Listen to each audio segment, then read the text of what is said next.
On this week's Carrier Wrap, we speak with Federated Wireless on the benefits and challenges of spectrum sharing in support of the industry's move towards 5G network deployments.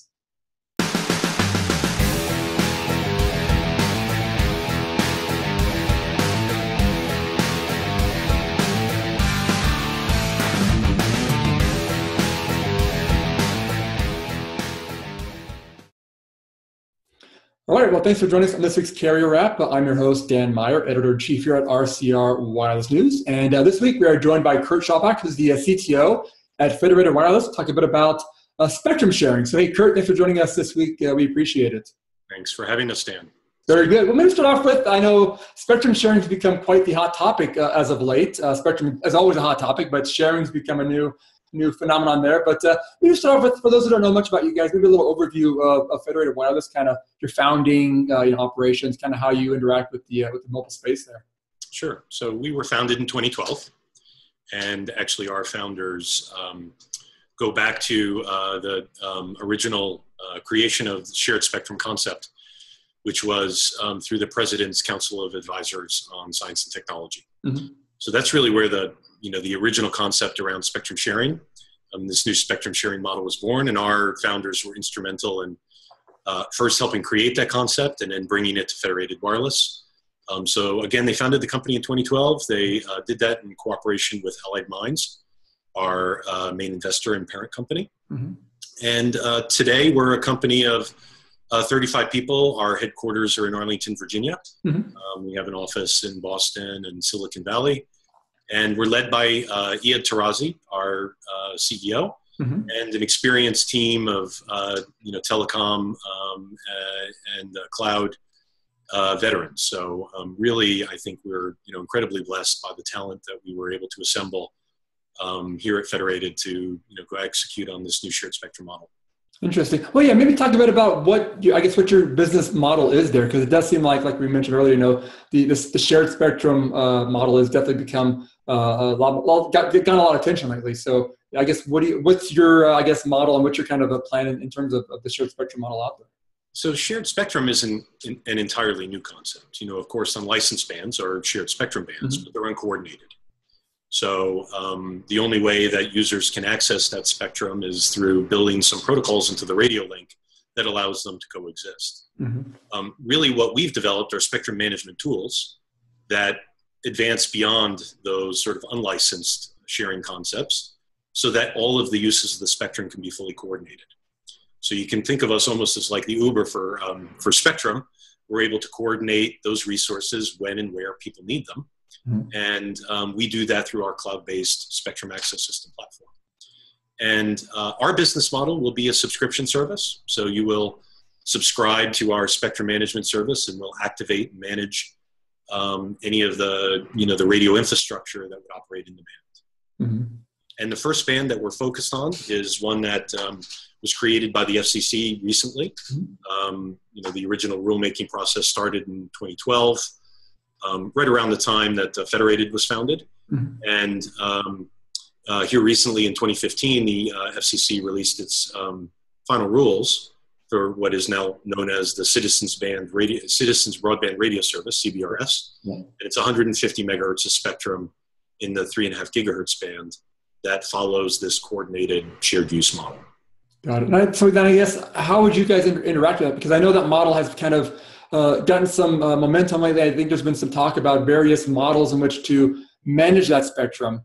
Would you guys get the loan management of that, or how would that all work out? How would you interact with others who might be involved in the management aspect of that? Right. So the spectrum access system acts as that spectrum management platform. So it provides protection to the incumbent users, which today are the U.S. Navy. It's a band that's used by naval radars, as well as fixed satellite service operators. And a portion of the band was originally allocated for use for wireless broadband services, like wireless ISPs, mm-hmm. utility services for smart grid, which has now been merged into this 150 megahertz. So the SAS really is the linchpin to make all that sharing possible.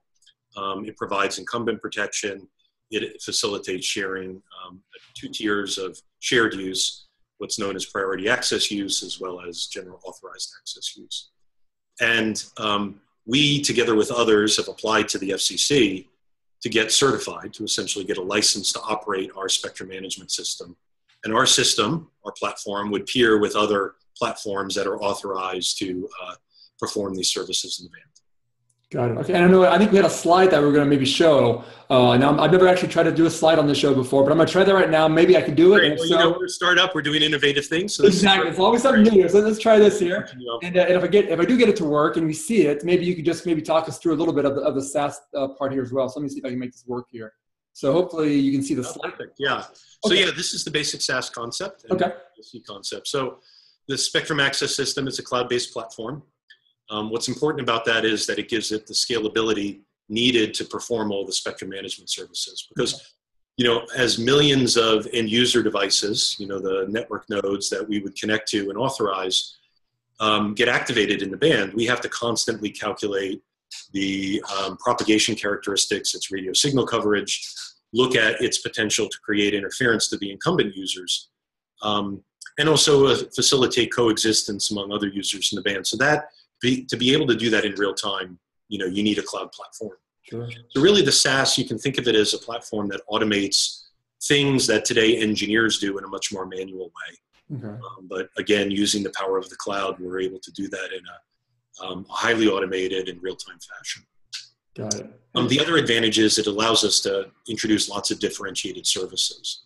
So over time, we see the SaaS evolving just not for compliance with FCC rules and use in the CBRS band, but potentially expanding into other bands, or even, could be applied to licensed spectrum bands, where the licensed users are looking to make their spectrum available to, other entities. Yeah. On one side of the diagram, you also see the sensor network. Yep. The sensor network is an integral part of the solution for the 3.5 gigahertz CBRS band because there are naval incumbents. So shipborne radar systems operate in the band. And this sensor network would get deployed along the coastlines, the east and west coast and the Gulf Coast, to detect and avoid interference to those incumbent radar systems. So those networks would, be developed to specifically identify that radar signal character and be able to inform the SAS that there's an event where it needs to now provide some more dynamic protection. It's a really innovative concept in terms of how spectrum sharing is being facilitated, because traditionally the approach to sharing and protecting incumbents has always been to define these large fixed exclusion zones that will provide the ultimate certainty in providing protection. And again, what's innovative here is that we're able to do it now on a much more dynamic basis, unlocking the potential to use spectrum along the coastlines, which would otherwise be excluded from use because of these more traditional approaches. Got it. On the other side of the diagram, some of the spectrum users. So the band, the 3.5 gigahertz band, CBRS, is really ideally suited for small cell deployments, both indoor and outdoor uses. So we see this as a tremendous tool for things like neutral host, to extend the reach of carrier networks indoors to areas where maybe their outdoor network deployments are a little bit more challenged, to provide indoor coverage. So certainly mobile network operators, even non-traditional service providers like cable companies or new market entrants could take advantage of the spectrum. But even the enterprises themselves, because the deployment of small cells in the 3.5 gigahertz band could very well follow a deployment model that looks a lot like what is done today with Wi-Fi. The ease and simplicity of the system is you just plug in a newly authorized 3.5 gigahertz band network node. It will automatically identify and register with the SAS, and will then be able to activate it, assign spectrum, and provide ongoing service. So you can see that sort of concept of registering and assigning, it's completely frictionless to the end user. It's just interesting. Our business model is we provide a subscription service again. So you would subscribe to our service, and much like any software as a service, capability deployed in the cloud, it would just be a nominal recurring fee to gain access to the spectrum. Interesting. Obviously see if I can get rid of that. There we go. Perfect. Okay. And obviously then that the dynamic nature of this is really important part of it, because if people are, again, adding nodes to the spectrum, being able to have those registered and then recognized by the system in basic real time and being able to kind of juggle that's got to be, that seems like a pretty complicated process. I'm guessing that's kind of the secret sauce you guys kind of bring to the market there. That's exactly right. That is, we've really devoted a lot of time and energy into how do we scale this in the cloud to make it really resilient. Mm-hmm. The functions it's performing, propagation modeling, interference calculations, those are well known and well understood. But you're right, it's that automation aspect that is, the truly unique part, innovative part of what we're doing. Gotcha. And I'm guessing that you guys are pretty comfortable with the platform now being able to handle once this kind of model is ready to go live. That's right. Yeah. So we've actually already deployed our prototype SaaS. Okay. We're in a number of trials with large carriers, with equipment vendors, and we've even gone through the process of the integration and onboarding with several OEMs, so that our spectrum access system can communicate with their network infrastructure to operate in the band. So those trials, I think, are really, tremendous proof of concepts as we work through sort of the final key step of what we need to do before the spectrum is broadly available in the market, which is to obtain the FCC certification that our spectrum access system and ESC fully comply with the FCC rules. So we're working closely with the commission now on that, and look forward to that sometime early next year. Makes sense. Okay. Yeah, I was going to ask you a bit, I guess, on the timing of all this. I know the FCC has been working on this, like you said, for several years now. The current administration has been really big at pushing, getting out as much spectrum as possible. Obviously, the president has put out his 2020. He wanted to have, 500 megahertz of spectrum out there by 2020. So I know the 3.5 is a big part of that. I guess timing-wise, you guys are looking at maybe next year, kind of a maybe commercial deployment for this? Yeah, that's right. We're expecting launches to start next year. Okay. And as I mentioned, there are a number of incumbent users in the band that are these fixed wireless broadband licensees. They initially get grandfathered protection. Okay. But we anticipate they will perhaps be some of the fastest to move to the new sharing regime. And then we've seen tremendous momentum really from all corners of the market, from the carrier community to the equipment provider community, to really find a way to bring LTE technology to the band, and essentially make it possible to not only use this as again, this concept of carrier network extension, but even the ability to deploy private LTE networks. Yeah. Well, that's a good point, because I know some operators have mentioned, and even some conversations I've had at some trade shows, is that 3.5 is almost being viewed by some as perhaps a low band spectrum or even a mid band spectrum, maybe for 5G deployments, whatever those become, whatever those are at some point. But it does seem like that the interest in terms of just getting as much spectrum as they can out there, and again, trying to use as much as they can, just kind of put stuff together, is becoming increasingly important for operators. Do you guys see this movement towards 5G as having any impact on what you guys are doing? Or do you think, again, with the current LTE deployments and the timing of everything, that's kind of maybe more of the focus, at least initially, for some of these, at least on the commercial side of things? Yeah, so certainly the spectrum is going to be available next year. Yeah. And as a result, we think there's no need to wait for 5G technology itself as a platform to be available. So LTE will certainly be, the sort of first broad application technology-wise in the band. But there's nothing to say that this, incredibly valuable chunk of mid-band spectrum couldn't evolve to support all the things that 5G services are intended to provide. The greater, bandwidth that, 5G services would demand, the ability to, serve enterprises, public safety, these are all potential applications that, this band could, fulfill as well. So yeah, I think we've been really incredibly impressed at just how fast things are moving. 3 years in the time scale of how the FCC does things, incredibly fast. We've been, very grateful at how fast they've been able to push this through the rulemaking process and turn their attention towards certification, and even how quickly the industry responded. We're very involved in the Wireless Innovation Forum. We were co-founders of the Spectrum Sharing Committee at the forum with Google. Mm-hmm. And early on, there were just a handful of companies that were participating. Now we have over, 80 companies that are now involved, from OEMs to carriers to, technology companies. So, incredible participation there to propel the standards process forward. Mm-hmm. And just recently, together with several other companies, we helped form the CBRS Alliance, which will be very focused on how to bring commercial solutions to the band as well. So I think these are incredible proof points to show just how much interest there is in this new shared spectrum model.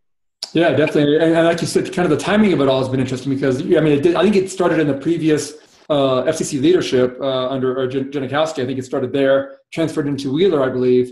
And it didn't seem to really lose any momentum in the process. If anything, it kind of gained more momentum because it does seem like Wheeler, the current administration there, or leadership there, is really, really involved in trying to get this stuff out there. So that's been kind of impressive. It kind of shows, it seems at least, that the importance of all this for everybody involved. That's part of the process there. Absolutely, because I think it can bring tremendous value to carriers and to the new market entrants and to the economy overall. Because spectrum, as we all know, is an incredibly valuable and scarce resource. So if we can find ways to use it more efficiently, who wouldn't benefit from that?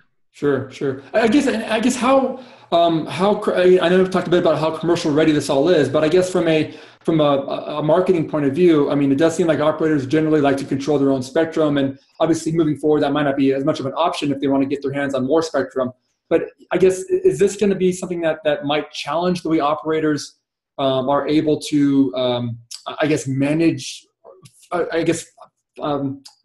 finally manage their networks? Because again, whenever they have to kind of share spectrum, that's kind of a new concept for those guys.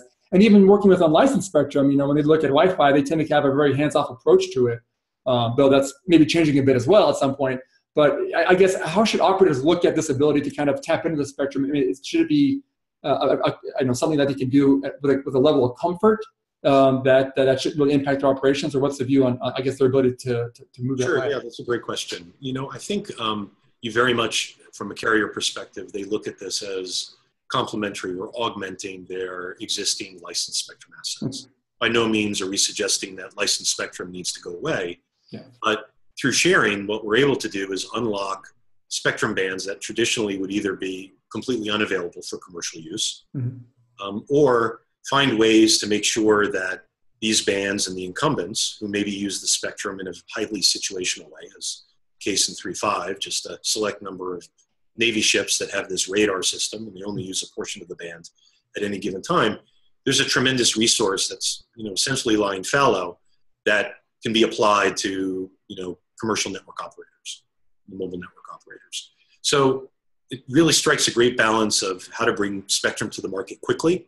Because again, just in a couple of years, contrast that to the AWS-3 scenario where there's a tremendous amount of money that's going to need to be spent to relocate incumbent federal systems out of the band into new bands before the commercial carriers can even really use it. Mm-hmm. This way we can bring spectrum to the market quicker to satisfy the needs that the mobile network operators have, use it in a way that's very complementary to their existing exclusive licensed spectrum assets, mm-hmm. to provide the ability to do small cell densification, again, extend the reach of their networks indoors.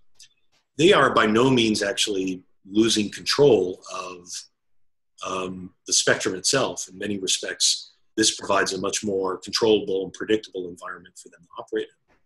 The only thing that they're doing now is that they're leveraging the benefits of sharing that spectrum as opposed to having to own it outright.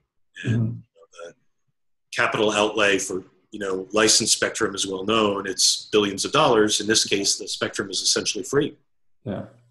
It's interesting you bring that. I know the cost point of this has been an issue. I know there's an ongoing spectrum auction as we speak here, and some people have kind of commented that the reason that hasn't quite gone at a pace that perhaps some thought is because there is this option out there for shared spectrum at a much lower cost, and so operators perhaps aren't willing to fork out so much money today, maybe as they were a couple of years ago, in terms of buying more spectrum. If this model here happens to work, it could be another option for them. Obviously, they're different spectrum bands, but just having access to a lot more spectrum out there is, again, pretty appealing to operators, I'm guessing, and obviously with the price point as well. That's very, very appealing to them. That's absolutely right. That's exactly how we think about it. Very good. And I guess, and then in terms of the FCC's kind of oversight of all of this, it seems to this point they have been fairly hands-on, trying to drive the process here. But it does seem like at some point they're going to kind of back off a bit once this all is kind of ready to go, and kind of let the market let companies like yourselves kind of manage what's happening out there. I guess what's your view on their ability to kind of at some point let this kind of be a market-driven type of thing as opposed to being essentially controlled by the FCC or government entity? Yeah, so I think that's a great point. They are going to ensure that every system that gets authorized to use or operate in the band as a spectrum access system complies with the fundamental requirements of 36, right? And that statutory obligation is that we can provide incumbent protection. So I think that's what they're going to be most focused on, is to say, can you assure us that when the Navy needs the spectrum for their radar operations to support their mission, that they'll be fully protected, or that commercial fixed satellite services that are already existing and incumbent in the band are fully protected. Beyond that, I think it really does make sense for market forces to really dictate how to innovate and find the best ways to bring higher levels of utilization of the spectrum to bear. So when you leave open the potential for these spectrum access systems to evolve over time, to get better, for their models to improve, for their the computations that they perform or spectrum assignments that they make to become more and more granular, that creates a business that's viable and interesting for us, but also benefits the end users ultimately. So we very much kind of view it as a race to the top. It's going to be a very competitive market to show that we can differentiate our services over time, but still comply with those most fundamental requirements that the FCC sets. So I think after they certify, it's logical to kind of let the market continue to evolve things, but always demonstrating that they're meeting that fundamental requirement. Makes sense. And I guess the scalability of the platforms. I know there's been a lot of talk about higher band spectrum, millimeter wave spectrum bands. The FCC is working through trying to free up some more of those. Some it sounds like maybe on a shared basis as well at some point. I'm guessing is the scalability of your platform or just these platforms in general, the SAS system, that should be able to seem like to handle almost any kind of amount of spectrum. Obviously, the higher bands might require a little more fine tuning because of the short propagation characteristics of some of the spectrum. But I'm guessing this is something that's kind of scalable up the spectrum band as well. That's absolutely right. And that's actually the very point we made in advocating for the SAS platform and some of the bands identified as part of the FCC's 5G spectrum frontier. Because there are a number of bands that have a similar sort of characteristic where there are federal incumbents, there are commercial incumbents, and to really unlock the potential of those bands, you need a platform in place, a spectrum access system or something like it, to be able to facilitate shared use. So the FCC earmarked or identified some specific bands, the 37 gigahertz band, the 70 and 80 gigahertz bands, and we did advocate for a SAS solution there as well. And you're right, to be able to apply this to different spectrum bands really just means how we adapt the propagation models, maybe provide new policies or rules that go into the basic engine that resides within the our spectrum access system platform. But that's not a really monumental task to be able to move it from band to band. Once you get that stable platform in place, I think it's just kind of a matter, like you said, of kind of fine-tuning things here and there from different propagation characteristics and sharing models, whatever those might be coming out. So that seems to make. That's right. That's why we think it's so valuable that we're able to move forward quickly in the 3.5 gigahertz band and demonstrate that demonstrate what we already know, that the SAS really will be able to provide the functions that are called for under the rules and manage the spectrum so that we can start to apply it to other opportunities. Gotcha. And I guess maybe what's the big challenge going forward for you guys? It does seem like obviously maybe it's just a matter of getting everybody comfortable with the system. I'm guessing it might be a big part of it, but what do you guys see as maybe the big challenge or two going forward and kind of getting the next step, or at least getting the spectrum out there on a commercial basis? Yeah, so you're right. Trials and building that level of confidence is a key thing. We will have to work out some kinks in our system, and that's what the trials will do, is allow us to do that. Also, that's important to build confidence within the community of the incumbent users, as well as the potential commercial users of the band. Because, the carriers, other, potential users, they're starting to wrap their head around the concept, like you said, but they want to see it really work. And that's what, trials are valuable for. So we've been working closely with folks like NASTN and directly with the Department of Defense, demonstrate our capabilities, as well as others in the ecosystem. So I think that that's, one of the things that we're focused on in the near term to help, accelerate the commercial adoption. Beyond that, I think it's just, all of the market entities coming together. We're seeing all the indications are that everything's moving in the right direction. But of course, this will take investment from equipment vendors, from those who ultimately will use the spectrum to begin to deploy and operate.